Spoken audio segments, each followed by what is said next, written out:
Bonjour à tous et à toutes, c'est Jennifer Padjemi, bienvenue dans l'épisode 21 de Miroir Miroir. Dans cet épisode, on va s'intéresser à notre corps, et plus précisément à l'exploration de ce dernier. La vulve, le vagin, le clitoris ou encore le périnée, qu'est-ce qu'il se passe vraiment à l'intérieur de nos corps ? Pourquoi c'est là ? À quoi ça sert ? Quels sont les bénéfices de connaître exactement leur fonctionnalité, mais plus encore leur nécessité, comme une clé pour un épanouissement personnel, sexuel et gynécologique. Pour parler de tout ça, je reçois aujourd'hui Clarence Edgarosa, rédactrice en chef au digital de Marie-Claire, qui vient de sortir aux éditions La Musardine, Connais-toi toi-même, un guide d'auto-exploration du sexe féminin. On va voir ensemble en quoi le self-help, ce mouvement féministe qui date des années 70, vit un retour intéressant et pourquoi il est aussi important de connaître son corps à l'ère MeToo. Bonjour Clarence. Bonjour. On se connaît un tout petit peu personnellement, donc on va se tutoyer, ce sera plus simple. Alors pour commencer, j'aimerais bien que tu resitues pour les personnes qui nous écoutent aujourd'hui ce qu'est le mouvement self-help, comment il est né et pourquoi c'était vu comme une révolution à l'époque, pour ensuite être un peu oublié, pour mieux revenir dans les années 90. Alors le mouvement self-help, c'est un mouvement qui est effectivement né dans les années 70, d'abord aux États-Unis et au Canada, et ça a été le fait au démarrage de groupes féministes et de professionnels de santé qui étaient plutôt engagés pour les droits des femmes. Et ça s'est fait dans le même temps que les luttes pour l'accès à la contraception, l'accès à l'IVG, etc. Mais c'était vraiment une lutte de l'intime. Et en fait, à l'intérieur de petits groupes de femmes qui se réunissaient pour défendre leurs droits de façon privée, voilà, dans des espaces fermés et souvent non mixtes, des professionnels de santé sont venus expliquer et vulgariser tous les savoirs possibles sur l'anatomie dite féminine. Et donc, voilà, il y a eu des démonstrations avec miroir, avec spéculum, des tests de grossesse fait maison, des explorations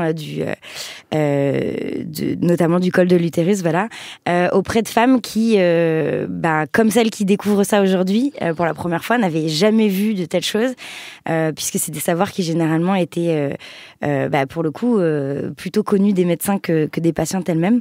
Et donc, ça a été des découvertes qui ont été dingues pour ces femmes-là. Elles se sont rendues compte à quel point c'était des outils politiques pour récupérer leur corps, pour ne plus subir la médecine, mais en devenir actrice et voilà, et tout simplement être plus autonome. Et donc de là, on commençait à circuler des petits guides. D'abord complètement fait main, qui se passaient un peu sous le manteau. Et puis ensuite, il y a deux gros livres. D'abord un dans au début des années 70, puis 10 ans plus tard, début des années 80, qui étaient vraiment des guides ultra exhaustifs, ultra complets. Comme le tien, finalement. Alors non, le mien, je dirais que c'est plus un hommage à ces livres-là, mais là, c'était vraiment des énormes pavés de bouquins qui étaient très très exhaustifs sur les questions médicales. Et puis qui était le fruit vraiment de travaux très très longs, avec énormément de témoignages, avec beaucoup d'images.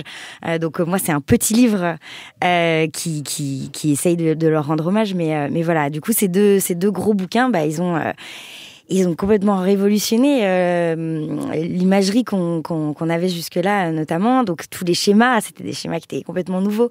C'était des schémas dans lesquels on voyait des vraies femmes. C'était pas des morceaux de femmes, en coupe. C'était des femmes qui avaient des mains, des mains qui étaient actives de la découverte de leur corps, notamment. Donc ça, c'était assez fou. Moi, je suis fascinée par ces livres, vraiment. Et puis voilà, ce mouvement, il est resté quand même relativement confidentiel. Enfin, ça concernait principalement des femmes déjà engagées dans les questions féministes. Donc ça, c'est pas Madame Tout-le-Monde. Il s'est ensuite exporté en Europe, donc en France, en Suisse principalement.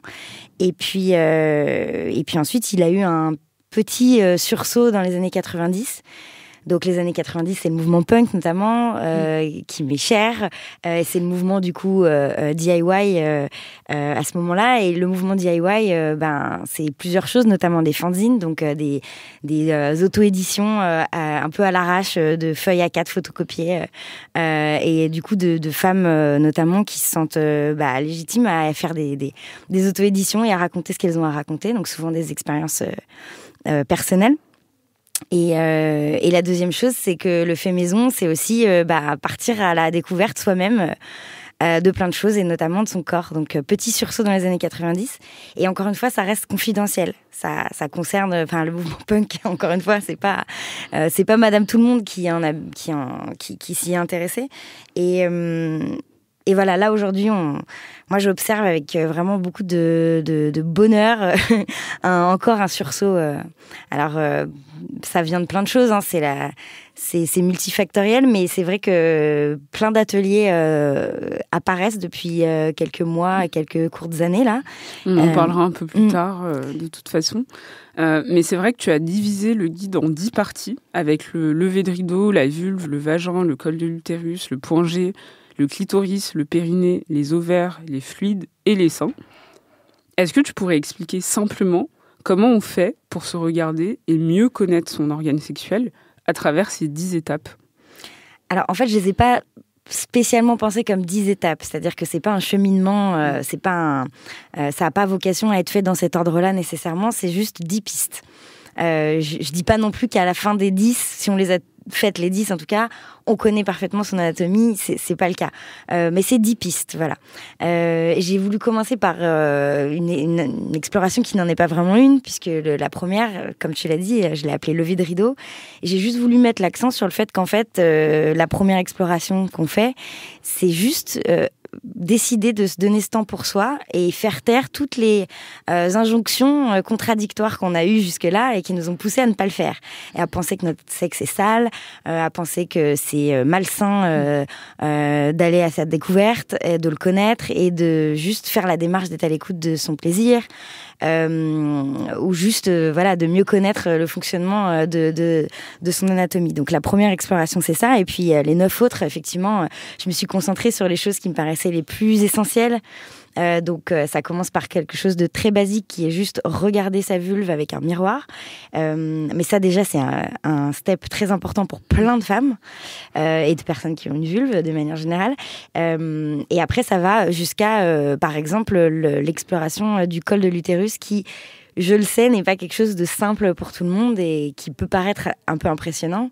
Mais donc voilà, ça n'a pas vocation à être forcément suivi de la première à la dernière dans l'ordre.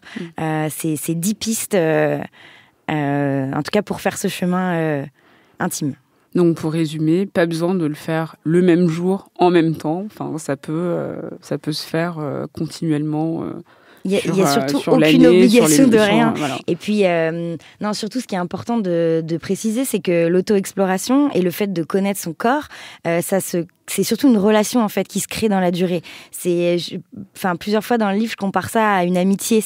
Une amitié, c'est quelque chose qui se bichonne dans la durée. Voilà, on va pas juste rendre visite une fois à un ami. Si on veut vraiment que ce soit une amitié qui dure, on va lui rendre visite régulièrement et on prend soin de lui, on prend de ses nouvelles et on essaye de faire en sorte qu'il y ait une conversation qui se crée et qui se maintienne. Donc c'est exactement la même chose. Et en fait, pour bien comprendre le fonctionnement de son corps et être à même de comprendre quand il y a quelque chose qui potentiellement va moins bien, ça se fait en étant dans la régularité et puis en créant cette relation.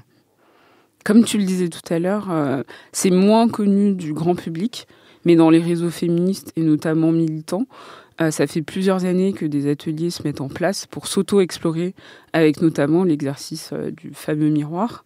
Et comme tu le rappelles, des militantes féministes comme Pussy Drama ou encore Cluny Brown ont remis au goût du jour ces consultations. À ton avis, pourquoi cette reprise de pouvoir de son corps a eu lieu ? Est-ce que tu penses que c'est grâce ou à cause de MeToo que les femmes ont plus que besoin de se reconnecter à leur corps dans ce qu'il y a de plus profond ? Alors déjà, je dirais que tu as cité 2 femmes remarquables, quand même.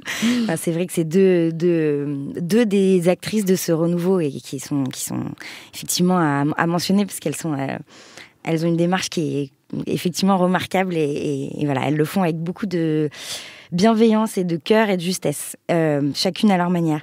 En fait, je pense que c'est multifactoriel, mais j'ai l'impression quand même que la première chose qui a fait que ce mouvement a été un peu remis au goût du jour et je pense qu'il provient vraiment d'un besoin profond, collectif.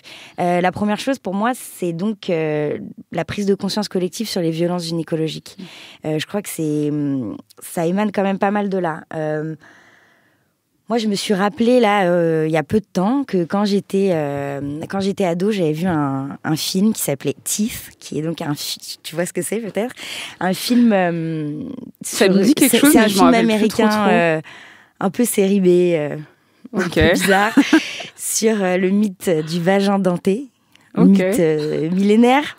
Et donc, c'est une adolescente américaine qui a un vagin denté. Un vagin qui mord et qui fait mal. Et ce film bizarre, je l'ai regardé quand j'étais ado et il y a une scène où elle se rend à sa première consultation gynécologique.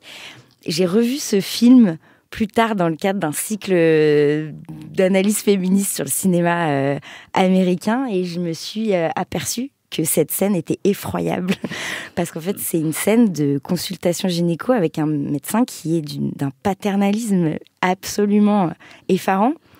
La scène est horrible, horrible. Moi je la trouve horrible, peut-être que mon niveau de tolérance est bas, mais non, il est très paternaliste, il lui parle comme une idiote. Il ne lui dit pas ce qu'il s'apprête à lui faire. Il ne lui pose aucune question. Il lui parle de rien. Il l'allonge sur la table d'examen. Et ça finit pas hyper bien.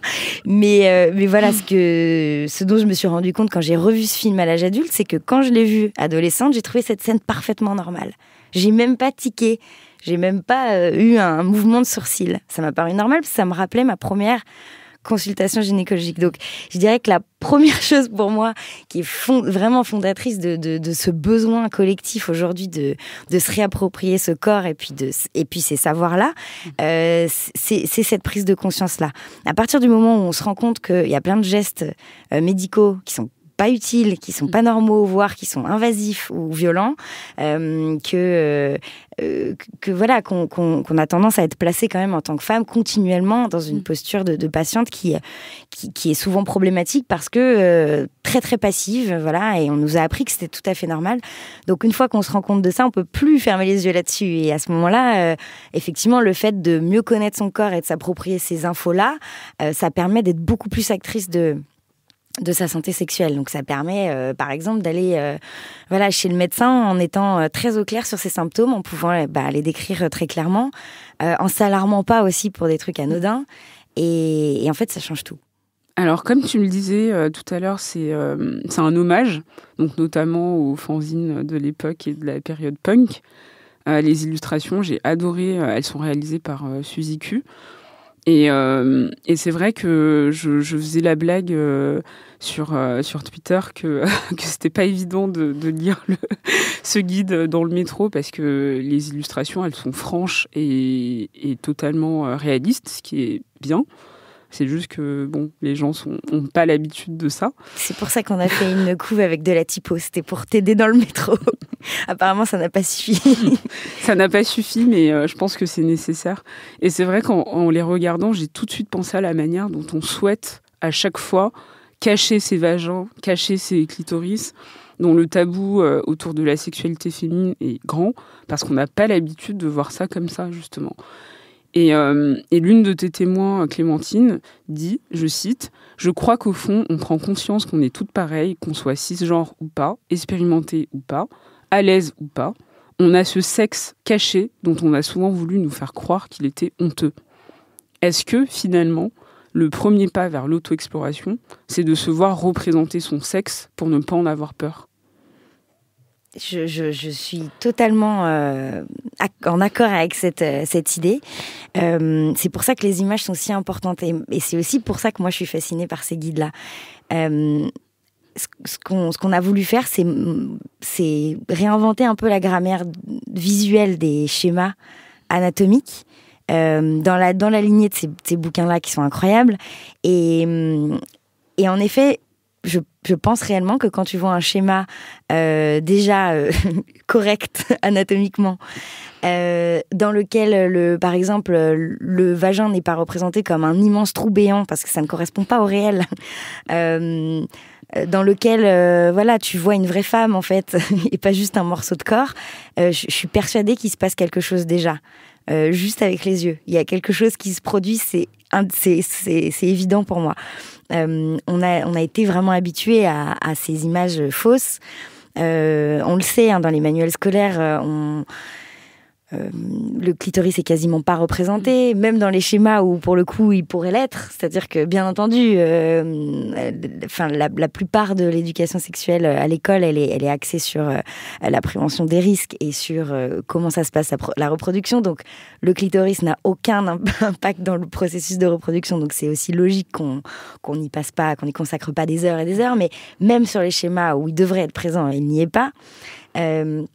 Donc oui, on a été habitués à tous ces schémas sur lesquels il manquait toujours des choses, sur lesquels il y avait un peu des idées fausses, souvent très qui véhiculent une image très phallocentrée de la sexualité. Donc oui, c'est évident. Le voir représenté, ça change déjà quelque chose. Et évidemment, le voir sur soi, c'est encore une deuxième étape qui est essentielle et qui souvent change beaucoup de choses chez les femmes qui le font. J'ai pas utilisé tous les témoignages que j'ai recueillis, mais c'est vrai que c'est celui que tu cites là, il se retrouve dans plein de témoignages que j'ai pu recueillir. Ce qui est assez incroyable en lisant les quelques femmes que tu as pu interviewer, parfois dans un certain âge, c'est de voir à quel point le fait de connaître son corps permet d'avoir une meilleure santé sexuelle, mais surtout une meilleure vie sexuelle. Donc une autre de tes intervenantes dit, je cite, « Parfois, immédiatement après la pratique, le visage et la posture de certaines participantes ont déjà changé. Souvent, ça booste leur libido d'une façon remarquable. C'est comme si leur énergie sexuelle circulait à nouveau. » Donc c'est Sun Dam, une thérapeute spécialiste de médecine traditionnelle chinoise et de Tao qui te dit ça. Et j'ai envie de demander, est-ce que ça change la vie de s'auto-explorer et je dirais même de se masturber ? Moi, j'en suis absolument convaincue. C'est une clé. En fait, connaître ça, savoir à quoi ça ressemble, savoir comment ça fonctionne et se donner cette possibilité. En fait, c'est juste prendre le pouvoir sur soi. Donc oui, déjà, rien que la démarche de le faire, d'y aller, déjà, je suis persuadée qu'il y a quelque chose qui change dans l'approche qu'on a de sa vie sexuelle, de son désir, de son rapport à son corps. Je pense profondément que l'une des clés pour avoir une sexualité qui est faite de choix, de consentement, de plaisir, de recherche de désir, etc., c'est quand même déjà d'accepter de ne pas être passive.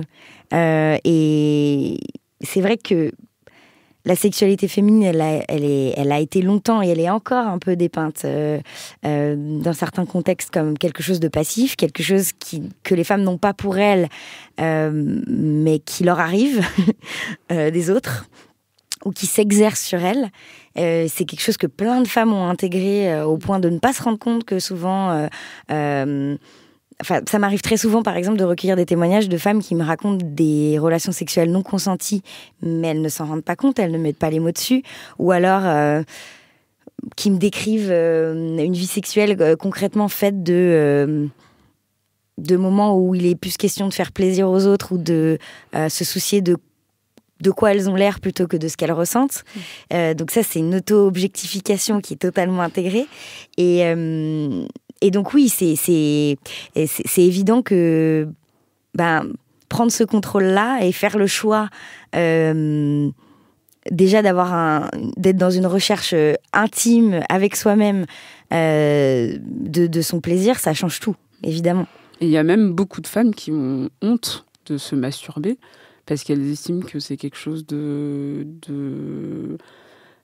qui manque à leurs partenaires si elles en ont un, que du coup c'est comme si on était désespérés. Et c'est hyper important que les femmes intègrent, pas que les femmes, mais même tout le monde, mais notamment les femmes, qu'elles intègrent que la masturbation est bonne pour la santé, que c'est pas grave, que c'est pas honteux. Et donc ça passe aussi par une auto-exploration, connaître son organe sexuel pour pouvoir justement accepter que la masturbation est une continuité naturelle de ça. Bien sûr, mais ça participe juste d'une idée quand même qui a encore du mal à s'implanter dans nos cerveaux à toutes et à tous. C'est effectivement l'idée que le désir et le plaisir féminin sont pas des choses honteuses. Et c'est vrai qu'il y a quelques années, quand le site OMGYes est sorti, ça a été quand même une énorme révolution. On n'en entend plus trop parler en ce moment, mais je pense qu'il faut s'en rappeler quand même de ce moment. C'est quand même un moment où 3 personnes, je crois que c'est 3 entrepreneuses et entrepreneurs, qui ont lancé un appel en mettant une petite annonce sur Craigslist pour que des femmes leur acceptent de leur raconter comment elles prenaient soin d'elles-mêmes, comment elles se masturbaient et comment elles connaissaient leur corps et quelles techniques elles utilisaient. Donc des choses ultra précises, ultra techniques qui paraissent... on se dit, il y a 2 personnes qui vont répondre et ça va être des fausses réponses. Et non, en fait, elles n'ont même pas eu besoin de les convaincre. Et elles ont eu une quantité de réponses ahurissantes. Ça, si c'est pas la preuve qu'on est dans un moment quand même, dans une ère dans laquelle on est dans un besoin de partage de ces savoirs-là et d'échanges collectifs sur le plaisir féminin, je sais pas ce qu'il nous faut de plus, quoi. Donc et ça, c'était déjà il y a quelques années. Donc ça veut quand même dire que le chemin est entamé, je pense. Je pense qu'il est quand même important de rappeler que l'auto-exploration ne remplace pas les professionnels de santé, mais au contraire a pour but d'aider à déceler plus facilement des symptômes et à arriver devant un ou une médecin la mieux parée possible. Mais est-ce que ça peut aussi éviter de consulter un gynéco, ou en tout cas que quelques fois dans l'année et pas plus ?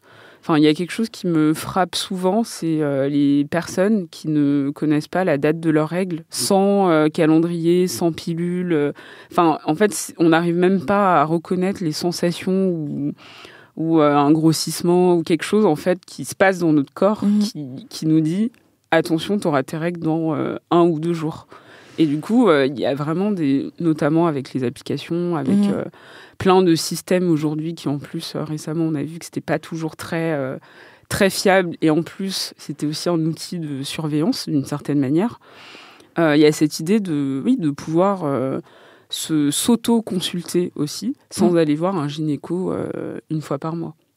Je pense que c'est clair. Bien connaître son cycle menstruel, déjà, c'est énormissime. Parce qu'en effet, on le sait, les moments du cycle menstruel ont un impact absolument colossal sur plein d'aspects de notre corps et de notre esprit. Donc là, par exemple, le fait que ça fasse très peu de temps qu'on a mis un mot un terme sur le SPM, le syndrome prémenstruel, c'est quand même révélateur de cette manque d'infos. Donc là, aujourd'hui, maintenant, j'ai l'impression que le mot est à peu près connu, en tout cas le trouble l'est, voilà. Mais c'est vrai que connaître son cycle, c'est colossal. Et puis, on entend beaucoup aussi de choses sur, par exemple, l'autopalpation. Et ça peut être un peu anxiogène parfois. En tout cas, pour certaines personnes, ça l'est. Et donc, c'est pour ça aussi que juste être à l'écoute de son corps, ça permet aussi de s'éviter des moments de flip total. Et effectivement, des consultations où on arrive complètement terrorisé, alors qu'en fait, on a pris une côte pour une tumeur. Ça m'est déjà arrivé, voilà. Surtout quand on sait que l'expérience peut être traumatisante pour certaines, parce qu'il y a des violences obstétricales très présentes et très courantes.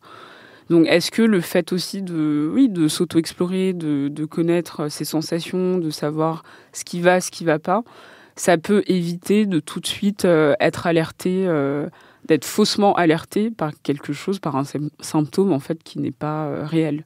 Oui, complètement. En tout cas, ça permet d'identifier beaucoup plus de choses et un spectre beaucoup plus grand d'indicateurs qui, si on connaît mal son corps, peuvent faire flipper. Ou alors, pire, on peut ne pas du tout les identifier ou les voir ou les sentir.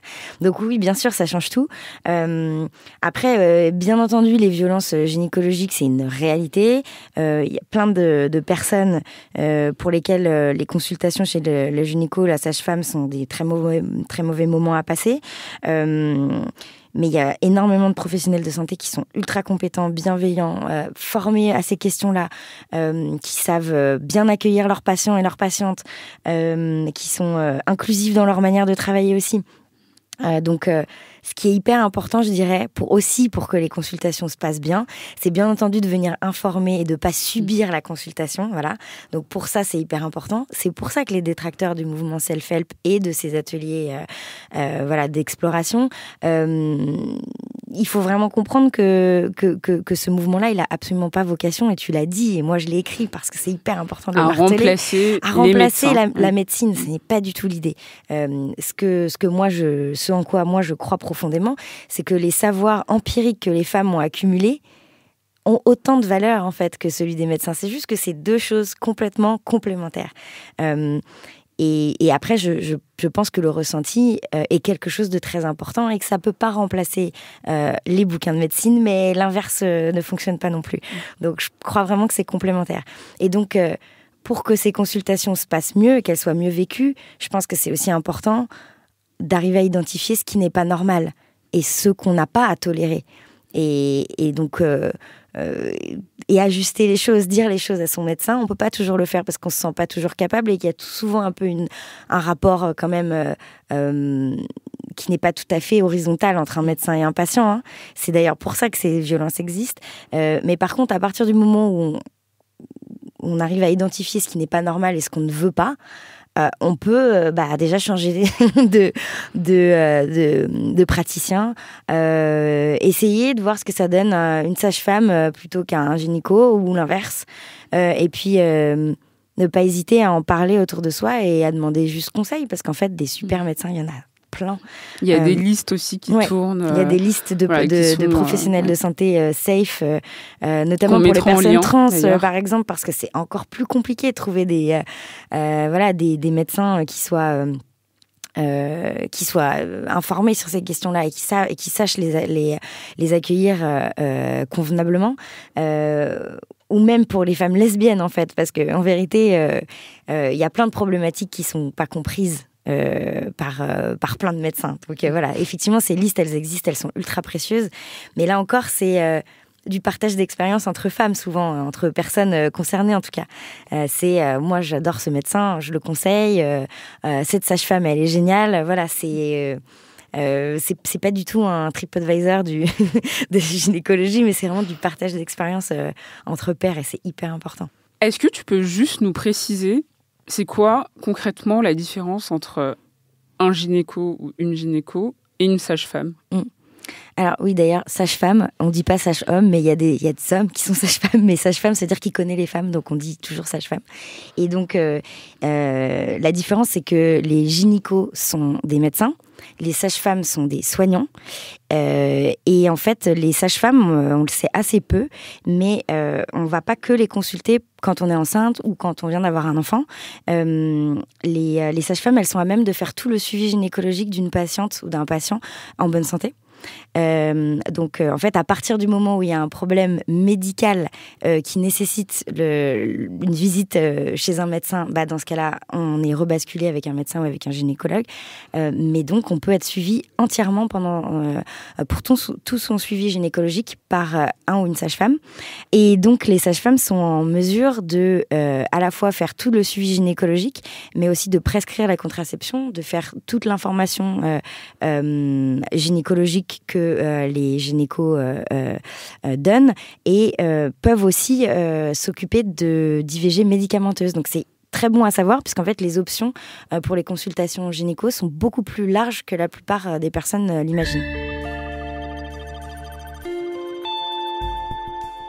Au-delà de s'auto-explorer, ton livre est aussi une occasion de revenir sur des idées reçues autour de l'organe féminin. Par exemple, le fait que le vagin est la zone la plus propre du corps humain et qu'il ne nécessite donc pas d'être nettoyé. Comme un chat. Voilà. Ou que le point G n'est pas un point, mais plutôt une zone, et encore moins un bouton sur lequel on appuie machinalement pour avoir du plaisir. Ou encore qu'on sait depuis le XVIe siècle que le clitoris est déclencheur de plaisir féminin. Donc toutes ces infos sont très utiles. Et je me demande est-ce que ce ne sont pas les faussetés qui circulent sur notre corps qui nous empêcheraient de le connaître au mieux ? Ce qui est sûr, c'est qu'on les intègre, ces fausses informations. On les lit beaucoup encore. C'est ça qui est terrible. Moi, je continue à entendre énormément de fausses informations, à en lire, même dans des bouquins, dans des journaux, et à en entendre souvent. Donc oui, évidemment, toutes ces fausses informations, elles forgent notre vision de notre sexualité, de notre sexe et de notre corps. Donc oui, c'était important pour moi de pas rester dans la seule observation. J'ai pas non plus voulu j'ai pas voulu faire un manuel anatomique ou un bouquin d'SVT 2.0, mais c'est vrai que c'était une occasion clairement pour montrer que parfois rien que de prendre le miroir et de regarder, on se rend compte que en fait ça ressemble pas tout à fait à ce qu'on a pu imaginer. Et du coup, c'est peut-être un moment propice pour s'interroger sur pourquoi on a imaginé un truc pareil. Souvent, c'est des fausses idées qui viennent du fait que on a un peu tous et toutes grandi dans une vision hétéronormée de la sexualité. Patriarcale. Bien entendu. Et donc, avec ça, il y a toute une imagerie qui se crée. Donc, j'en parlais tout à l'heure avec l'idée très répandue que le vagin serait un trou béant. J'en parle aussi dans le livre, le fait qu'on appelle ça l'entrée. Mais qu'en fait, c'est beaucoup plus souvent une sortie. Et tous ces petits mots sont pas du tout des éléments secondaires. En fait, c'est hyper important. Enfin, l'histoire de la gynécologie, c'est une histoire qui est pas très feel good, mais c'est beaucoup une histoire de mots et de médecins qui font des découvertes dans des conditions souvent atroces. Ouais, le mot est le bon, et qui mettent leur nom sur des parties de l'anatomie et féminine, et du coup c'est vrai que ça a été important pour moi aussi de parler de ces mots-là et de les déconstruire. Il y a une militante féministe espagnole qui travaille sur ça, sur les points qui portent le nom de plein de médecins atroces, pour reprendre ton qualificatif bien adapté, et qui les renomme en fait tous ces points du nom des femmes qui ont souvent été utilisées comme des cobayes pour que ces expériences puissent donner lieu aux découvertes en question. C'est une femme qui fait partie d'un collectif qui s'appelle Gynépunk. Elles font un énorme travail là-dessus. Elles ont fait plein de choses géniales. Elles ont notamment créé un kit en fait qu'on peut fabriquer soi-même avec des objets totalement du quotidien, comme une webcam si on démonte son ordinateur, et je sais pas, des piles, enfin voilà, des choses du quotidien qu'on peut trouver partout. Et en hackant ces objets-là, on peut se fabriquer un kit. Et elles ont pensé conçu ce truc-là pour les femmes qui n'ont pas forcément accès à la médecine ou qui n'ont pas de sécurité sociale et qui donc ne peuvent pas consulter, donc principalement les prostituées, les migrantes. Donc elles ont toute cette réflexion-là sur la réappropriation aussi des outils à proprement parler, littéralement les outils vraiment technologiques. Et elles sont vraiment passionnantes. Et en effet, toute cette réflexion aussi qu'elles ont menée sur les noms qui sont donnés aux parties de l'anatomie, moi je trouve ça passionnant. En l'occurrence, il y a un des médecins qui a expérimenté en fait sur des esclaves noirs qu'il tenait captives dans sa maison. Et il en a tué un nombre incalculable en fait. Et donc il y en a certaines qu'il a nommées dans ses petites notes. Et donc c'est ces prénoms-là qu'elle a récupérés et qu'elle a attribués à ces zones. En lisant ce guide, je me suis demandé si ce n'était pas aussi un livre à mettre dans les mains d'hommes, notamment ceux qui sont dans des relations hétérosexuelles, puisqu'on sait que les femmes cis-hétéros ont moins d'orgasmes que leurs compères masculins cis-hétéros, et que celles-ci ont moins d'orgasmes que leurs voisines lesbiennes, avec 74,7% d'entre elles qui atteignent l'orgasme, contre 61,6% pour les premières. Selon une étude du Journal of Sexual Medicine, parue en 2014. En France, on a des chiffres, mais c'est toujours un peu vague. Enfin, ouais, en tout cas, ça m'a l'air d'être tout à fait concordant avec le réel, que j'ai trouvé. Ouais. Et le problème est sans doute qu'ils ne connaissent pas assez l'organe sexuel et génital de leur partenaire. Oui, ça fait partie du problème, c'est certain. Après, je pense que le problème, à mon sens, se situe en amont. C'est-à-dire que je pense qu'une très grande partie des hommes qui sont dans des relations hétéros, effectivement, ne se posent même pas la question. Et c'est peut-être là le premier problème. Donc oui, on le sait, il y a bien des relations sexuelles hétéros qui s'arrêtent quand l'homme a joui, en fait. Par exemple, Dora Muto, elle a travaillé dessus. Je trouve que c'est avec son compte Instagram T'as joui, ouais. qui venait justement de cette problématique. Et d'une vidéo, c'est important de l'accréditer aussi parce qu'elle était vachement bien, une vidéo d'une journaliste américaine qui était allée faire un micro-trottoir et qui avait demandé à des hommes qui avaient posé cette question toute bête, en fait, de ça s'est passé comment, votre dernier rapport sexuel, et est-ce qu'elle a joui? Et la réponse était souvent en fait, je sais même pas. Pourquoi ? Parce qu'ils ne se posent pas la question. Donc oui, je pense qu'il y a un manque de curiosité absolue, en fait, à la base même du problème. Donc moi, je veux bien leur mettre tous mon bouquin dans les mains, mais si vous nous écoutez, vous pouvez l'acheter. Non, la base, pour moi, c'est d'abord de considérer que la personne de l'autre côté du lit a peut-être des désirs propres, un plaisir à elle, et que ce serait peut-être intéressant que les relations sexuelles, quelles qu'elles soient à double sens et prennent en compte les deux parties. C'est peut-être la première chose. Donc, plein d'hommes hétéros ont tendance à ne même pas prendre en compte cet aspect-là. Et plein de femmes hétéros aussi sont dans une autocensure absolue. C'est-à-dire qu'elles-mêmes ne se questionnent pas là-dessus. Donc, c'est les deux faces de la même pièce, évidemment. Mais voilà, donc je ne sais pas si mon livre peut participer à régler cet immense problème et ce jeu de dupes des couples hétéros. Mais j'aimerais bien qu'il y participe, c'est sûr. Pour finir, est-ce que tu as des recos d'ouvrages à lire ou des docus à voir pour aller encore plus loin? Plein. Ok. La première, les deux premières recos que j'ai, c'est les deux bouquins des années 70 fous. Alors évidemment, c'est pas des bouquins qui se lisent comme un roman de 200 pages. C'est vraiment des gros manuels et ça a peut-être pas vocation à être lu du début à la fin de façon exhaustive, mais en tout cas, c'est hyper intéressant d'y jeter un œil. Le premier, c'est Notre corps nous-mêmes, qui est sorti en 1971, qui a été écrit, c'est un ouvrage collectif qui a été fait par le collectif féministe de Boston. Donc c'est le premier ouvrage que je cite dans mon livre. Il me semble qu'il y a une réédition. Exactement, et c'est ça qui est génial, c'est qu'il est en train d'être réédité par des Françaises là cette année.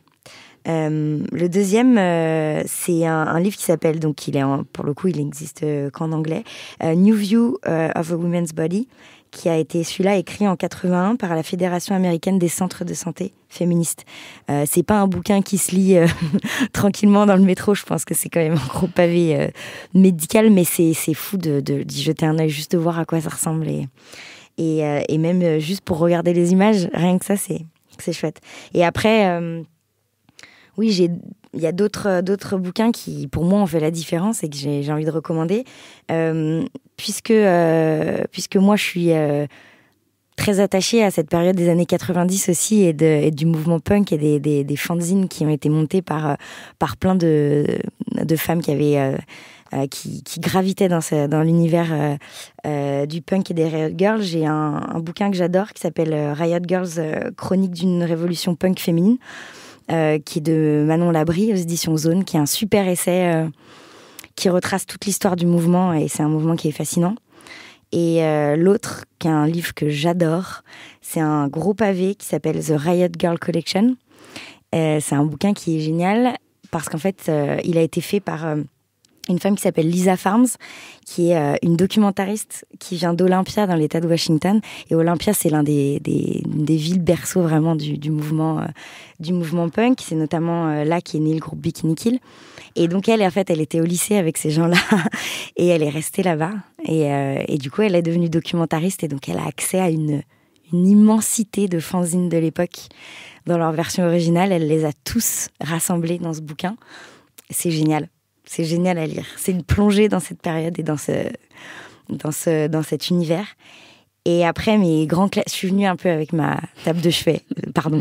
Vas-y, fais-toi plaisir. C'est l'occasion. Un autre de mes classiques qui est vraiment en plein dans cette problématique aussi de juste cette démarche de prendre ce moment pour soi et de s'autoriser à aller vers la connaissance de soi.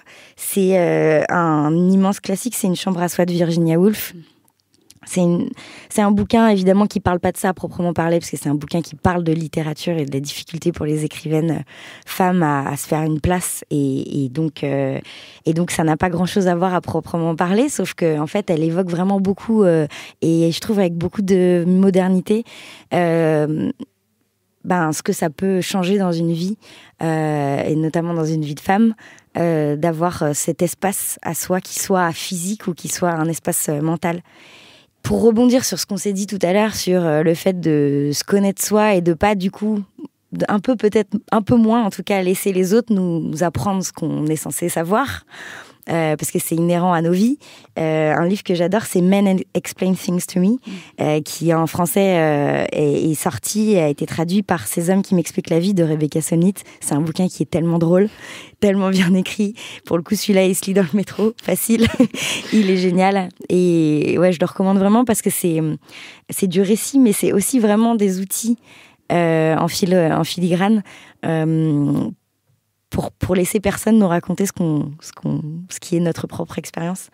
Et ensuite, Les monologues du vagin de Wenzler, qui est vraiment un bouquin qui est top, même si en fait, c'est pas les monologues du vagin, c'est les monologues de la vulve. Donc même si c'est une queen absolue, Wenzler, et que je l'admire immensément, elle est aussi le reflet d'une partie quand même du problème, puisque une partie du problème de pourquoi les femmes connaissent si mal leur corps, c'est aussi parce qu'on n'y met pas les bons mots. Et je l'avais interviewée il y a plusieurs années et on a vu cette longue discussion et elle m'avait dit ouais, c'est vrai, j'aurais dû appeler ça les monologues de la vulve. Et elle me dit mais ça serait pas vendu. Et après le documentaire Too Much Pussy d'Émilie Jouvet, pour moi c'est un film qui est génial à regarder aussi pour aller un peu plus loin sur ces questions-là. C'est un film qui est hyper joyeux et qui parle de ce moment où on décide de se connaître un peu mieux. Et c'est une fête, ce film. Et en dernier, je voulais quand même citer Clit Révolution, parce que je trouve que Elvire et Sarah font un travail que je trouve aussi super joyeux et vraiment salutaire.